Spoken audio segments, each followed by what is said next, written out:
Olá, povo de Deus, tudo bem com vocês? Hoje eu gostaria de compartilhar uma passagem que está no Evangelho de Marcos, no capítulo 8. É um texto bem interessante e para quem lê rapidamente fica até um pouco confuso. Mas hoje eu te convido a pensar um pouco neste texto. A gente vai fazer uma reflexão bem legal aqui. Para quem me segue lá no Insta sabe que eu estudo psicologia e eu estou tendo uma disciplina agora chamada Processos Psicológicos, onde eu estudo sobre memória, percepção, sensação, pensamento.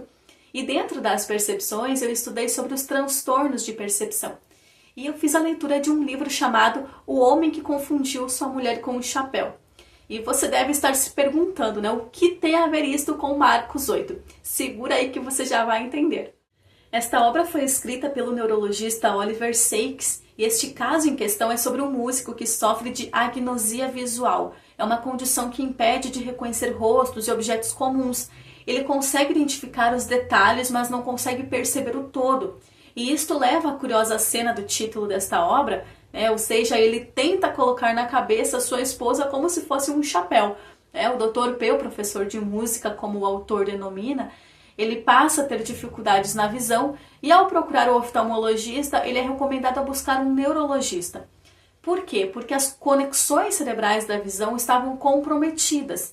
E ao consultar o neuro, o médico percebe que ele encara não com os olhos, mas com os ouvidos, né? E passa a observar que ele confunde o pé com o sapato e a mulher com o chapéu. Assim, uma visita que o médico faz à sua casa para observar o cotidiano, ele percebe que o homem faz tudo cantando. Ele come, se veste, toma banho e todas as outras atividades sempre cantarolando, né? E quando para a música ele ficava desorientado.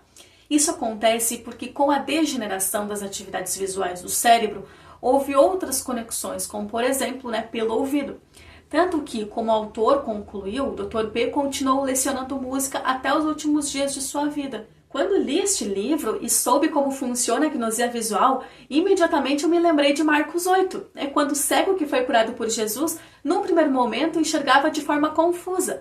Aliás, ele via as pessoas como árvores. Acompanhe a leitura do texto de Marcos capítulo 8, verso 23 ao 25. E tomando o cego pela mão, levou-o para fora da aldeia, e cuspindo-lhe nos olhos e impondo-lhe as mãos, perguntou-lhe se via alguma coisa. E levantando ele os olhos, disse: Vejo os homens, pois os vejo como árvores que andam. Depois tornou a pôr-lhe as mãos nos olhos, e ele, olhando firmemente, ficou restabelecido, e já via ao longe e distintamente a todos. O versículo 24 descreve uma forma de agnosia visual. Sabe que quando uma pessoa cega é curada por cirurgia, por exemplo, ela não consegue compreender o que está vendo no início. Ela é capaz de ver, mas não de perceber. Acontece um processo até a cura completa. E isso ocorre porque a gente enxerga através de conexões cerebrais do nervo óptico. E quando a gente tem esta leitura, parece que Jesus primeiro cura a visão do homem, depois cura a sua percepção. Agora, quando analisamos o contexto de Marcos 8, a perícope do cego de Betsaida fica ainda mais interessante, Por isso a importância de sempre considerar o contexto do texto. O texto do capítulo 8 conta o milagre da multiplicação. Depois, Jesus adverte sobre o fermento dos fariseus e os discípulos até pensam que Jesus estava dando indireta para eles, porque mesmo com as sobras dos pães da multiplicação, eles tinham apenas um pão dentro do barco. E aí termina este incidente com Jesus perguntando: vocês ainda não entendem? E logo na sequência aparece a cura do cego de Betsaida, E aí então aparece a narrativa de quando Pedro finalmente declara Jesus como o Messias. Tu és o Cristo. Segue ainda a narrativa e mostra o prenúncio da morte e ressurreição e o convite ao discipulado sobre a cruz. E justamente aí também Jesus prediz a vinda do reino de Deus com poder.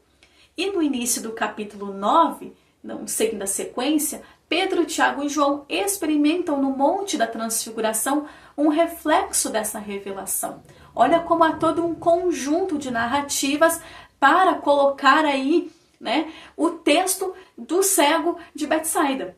Toda esta sequência narrada não está ali à toa no texto. Alguns estudiosos consideram que está havendo um paralelismo para mostrar a cegueira espiritual dos próprios discípulos e que assim como houve duas etapas na cura do cego, assim múltiplas tentativas de eles perceberem quem era de verdade o seu mestre.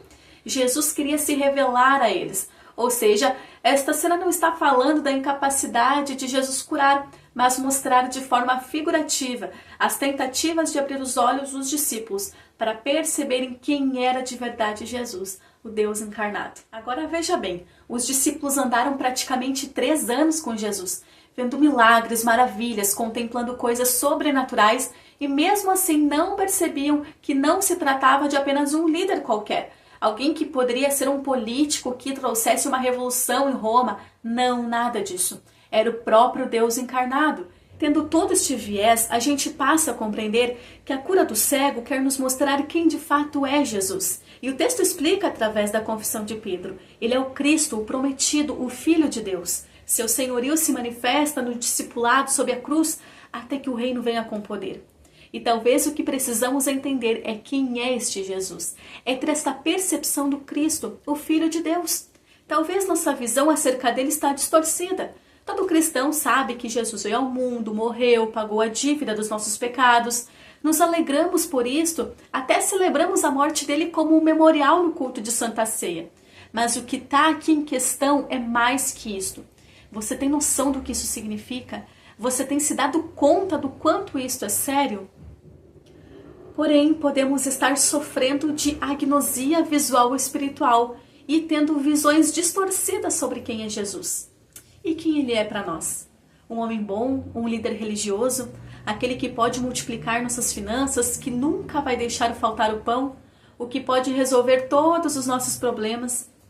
Observe que todas essas coisas que mencionei agora, ele pode ser para nós, mas o que ele quer para nós é muito mais profundo. Ele quer que vejamos o verdadeiro significado de ser seus discípulos e pertencentes ao seu reino. O que talvez a gente precisa entender hoje é o cristianismo na prática e não somente o significado.